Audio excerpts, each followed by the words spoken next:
So we'll just run through the batching function on the machine. So we'll go into the batching screen. Now the first thing you want to do when you run a batch is to set the set point of how many litres you'd like to transfer. So for this demonstration we'll just do 170 litres. And then you push the start batch button, which will then ask you for the job description. So in this we'll say batch demo,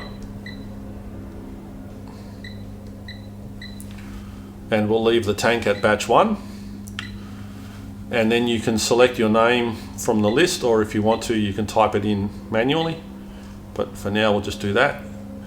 The gentle start can be activated or deactivated from this screen, but we'll leave the gentle start on, and once you say continue, the pump will actually start the run and will automatically start at the low speed. So you can see here that gentle start is active. If we have a look at our parameters, you can see that the gentle start duration is 30 seconds and the start speed is 25 and the batching speed is 65.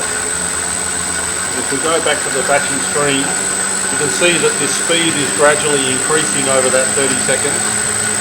And when it reaches the end of that gentle start period, it just goes to the high speed. So now we're running at the 65 speed. If we have a look at the parameters, you can see that the slow down volume is 20 litres. So 20 litres before the end of the batch, the pump will go down to the slow speed again. And it will stop and notify us that it's hit the batch set point. So we can acknowledge the batch complete, and if we go into our history function, we'll see at the bottom batch demo was transferred 170 litres and the job completed.